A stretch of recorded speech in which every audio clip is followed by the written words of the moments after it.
Bonjour les amis, bienvenue sur la chaîne Allogo Learning, la chaîne de l'apprentissage rapide, la chaîne de l'apprentissage accéléré. Vous êtes au bon endroit et vous le saurez tout à l'heure. Donc on va lancer notre première formation, il s'agit de l'initiation à l'informatique. Tu viens d'acheter ta belle machine, voilà.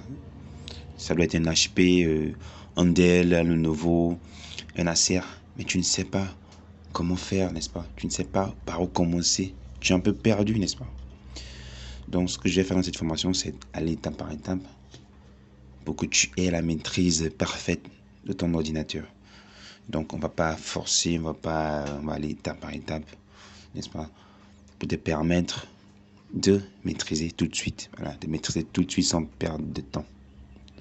Voilà. Donc, je suis Herbert Allogo, n'est-ce pas? Formateur, développeur et consultant indépendant. Voilà. Donc, sans plus tarder, nous allons commencer. On va lancer les hostilités. Donc, abonne-toi déjà à la chaîne si tu n'es pas encore déjà abonné. Allogo Learning, tu t'abonnes, tu actives la cloche de notification. Pour ne rien rater, il faut que tu restes abonné pour suivre les choses dans le temps. Voilà. Ok, initiation de l'informatique, comme je le disais tantôt. Ce qu'on va voir ce matin, c'est déjà, pour commencer, voilà, pour commencer naturellement, on va voir déjà le bureau de Windows 10. Donc, ce que tu dois d'abord faire, c'est allumer ta machine. Je sais que tu ne l'as jamais fait, tu viens à peine de l'acheter, naturellement. Donc, tu verras sur ta machine un bouton d'allumage, n'est-ce pas? Donc, tu appuies dessus et après, tu attends. C'est une machine neuve, donc la machine n'a aucun problème, la machine n'a aucun souci. Donc, tu appuies sur le bouton d'allumage et tu attends quelques minutes, on va dire 2 à 3 minutes, n'est-ce pas? La machine va s'allumer totalement. Voilà. Et quand c'est totalement allumé, tu vas tomber sur cette fenêtre-là. Tu vois, ici. Voilà. Donc, quand tu es là, c'est bon. Donc, tu peux mettre pause, le temps d'allumer la machine. Et après, tu reviens dans quelques minutes. Voilà. Ok. Une fois la machine allumée, on tombe sur cette interface. Voilà. Donc, on va appeler le bureau. Donc, le bureau, c'est cette interface-là, n'est-ce pas? Donc, le bureau ici, nous avons dit quoi? Le bureau, c'est la première interface que l'on voit après le démarrage, n'est-ce pas? Donc, la machine est démarrée. On tombe sur le bureau, n'est-ce pas?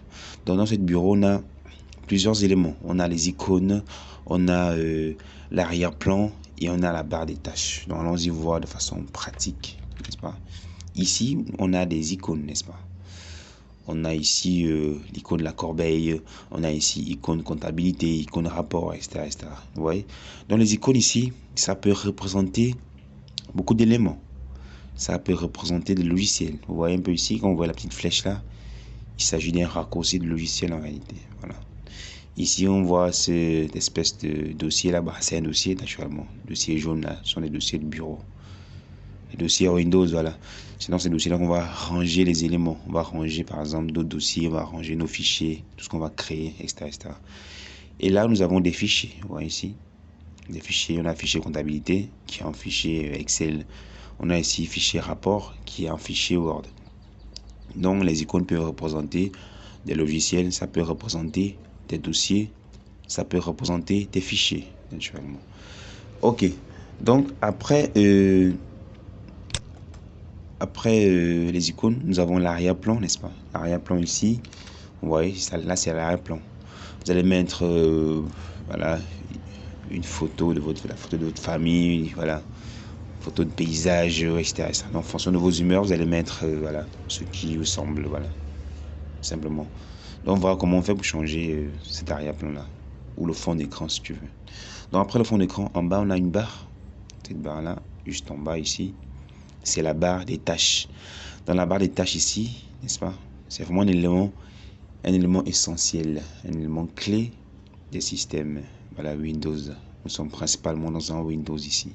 Voilà. Donc, on a déjà vu les parties du bureau. Donc, il s'agit des icônes, de l'arrière-plan et de la barre des tâches. Donc, on va continuer, on va poursuivre notre exploration, n'est-ce pas, de l'environnement Windows. Donc ici, après avoir décrit ces éléments du bureau, nous allons maintenant nous concentrer sur la barre des tâches, qui est cette barre horizontale qui est tout en bas, n'est-ce pas? En bas du bureau ici, on voit la barre des tâches. Donc sans plus tarder, la barre des tâches, naturellement, on a le bouton démarrer, on a ces éléments-là, la barre de recherche, Cortana, etc., etc. Donc on va aller étape par étape pour voir concrètement de quoi il s'agit. Donc on revient sur le bureau. Donc ici, on a notre barre, n'est-ce pas, notre bouton démarrer. Donc quand on clique dessus, on a l'affichage du menu démarrer. Donc là, ce menu-là, c'est le menu démarrer. Ce menu va nous permettre de voir tout ce qui est installé dans notre machine. Voilà, il suffit de descendre avec la molette.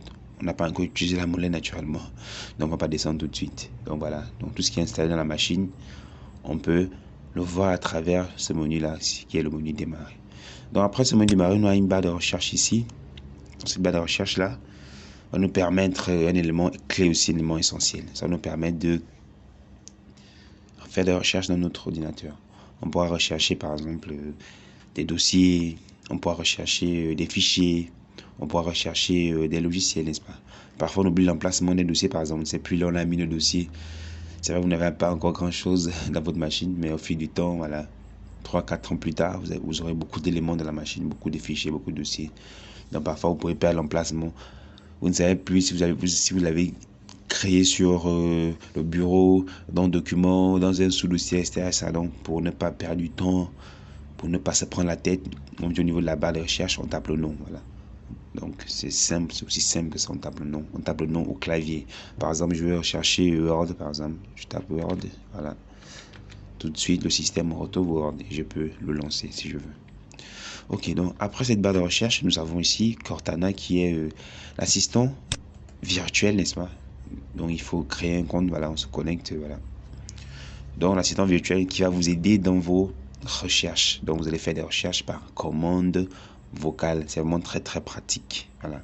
Donc pour l'utiliser, naturellement, il faut se connecter. Ok, d'accord. Donc après Cortana, nous avons ici la vue des tâches. Donc ça va nous afficher les tâches en cours, n'est-ce pas? Les tâches qui ont été lancées plus tôt la journée, les tâches qui ont été lancées hier, avant-hier. Donc c'est vraiment bien organisé. Donc quand on clique dessus, on a la vue des tâches ici. Vous voyez? Les tâches en cours, on a ici le PowerPoint, on a Cortana qu'on a lancé tout à l'heure. Et on a, voilà, on a initiation. Vous voyez un peu ici. Donc au fur et à mesure, on aura une chronologie ici, ça va s'aligner en bas. Donc on pourrait voir vraiment les tâches. Et naturellement, vous pourrez relancer des tâches facilement. Donc pour voir ce que vous avez fait hier, les tâches que vous avez lancées, pas besoin d'aller loin. Vous venez dans la feuille des tâches, vous cliquez dessus et facilement vous pourrez aller cliquer là où vous étiez sans pour autant perdre du temps. Voilà, donc après cette vue des tâches qui est ici, n'est-ce pas? Donc le bouton c'est l'affichage des tâches et là on a la vue des tâches. On a l'explorateur de fichiers qui est là. L'explorateur de fichiers donc va nous permettre de naviguer dans notre ordinateur, n'est-ce pas? D'explorer notre ordinateur. Donc ici on a ici l'explorateur qui est lancé. On pourra aller par exemple dans le téléchargement. Le dossier par défaut qui est vraiment voilà. Quand vous allez télécharger des choses sur internet, ça va venir dans ce dossier là qu'on appelle téléchargement. Donc ce sont les dossiers personnels. Vous avez documents, vous avez images, vous avez musique, etc. Donc en fonction du type de fichier que vous aurez, vous serez tenté d'aller dans un dossier personnel particulier. Par exemple les images, vous serez tenté de mettre des images ici, la musique ici, etc. Mais ça ne signifie pas que vous ne pouvez pas mettre des images ailleurs. Vous pouvez le mettre ailleurs, même sur le bureau naturellement. Mais c'est déjà une organisation du système, voilà. Pour ne pas que vous perdiez du temps à réfléchir, voilà, etc. Ok, donc après l'explorateur de fichiers, on a ici la zone d'application, au milieu ici, voilà. On a la zone d'application. Donc c'est une zone dans laquelle on va voir quoi? On va voir les logiciels qui sont, on va dire, épinglés. Ouais, ici c'est épinglé, c'est fermé, mais c'est épinglé, n'est-ce pas? C'est pas ouvert. Ce qui est ouvert, c'est ça, le PowerPoint. Donc pour savoir que c'est ouvert, il faut voir la petite barre en bas. Vous voyez, une petite barre bleue. On sait que c'est ouvert. Mais là, c'est réduit parce qu'on ne voit pas ça sur l'écran. Donc c'est réduit. Voilà, on peut fermer. C'est réduit, voilà. Là, c'est ouvert, naturellement. Donc dans cette zone-là, on va voir tout ce qui est ouvert comme logiciel. Voilà. L'indicateur ici, c'est la barre bleue qui est en bas. Et on va aussi voir tout ce qui est épinglé. Donc là, il n'y a pas de barre bleue. Donc c'est simplement épinglé. Voilà, c'est épinglé, simplement. Et c'est fermé. Et là, on a la zone de notification. Donc c'est une zone qui va nous permettre d'avoir les informations sur la météo, voilà, de voir si on est connecté ou pas, n'est-ce pas? La batterie, on va voir, voilà. Là, c'est l'icône, voilà, pour symboliser le haut-parleur ici, voilà. Et là, c'est la date et l'heure. Et là, on a les notifications, voilà. Là, ce sont les notifications qui sont ici, voilà. Par exemple, votre antivirus est à jour, mettez l'antivirus à jour et ça va s'aligner ici. Voilà. On aura un listing des notifications ici. Vous allez le voir au fur et à mesure. Voilà. Donc, ce qu'on vient de voir, c'est essentiellement les éléments du bureau, à savoir les icônes, l'arrière-plan, la barre des tâches. On a aussi vu les éléments de la barre des tâches, n'est-ce pas? Donc, le bouton démarrer, la barre de recherche, Cortana, l'affichage des tâches, l'explorateur de fichiers, la zone d'application et la zone de notification. Voilà. Donc, on est maintenant paré à poursuivre les choses, n'est-ce pas? Donc, on va continuer simplement. Voilà, dans la deuxième partie qui sera consacrée à l'utilisation de la souris. Donc, on va d'abord mettre une pause, n'est-ce pas? On revient tout de suite, 2 secondes.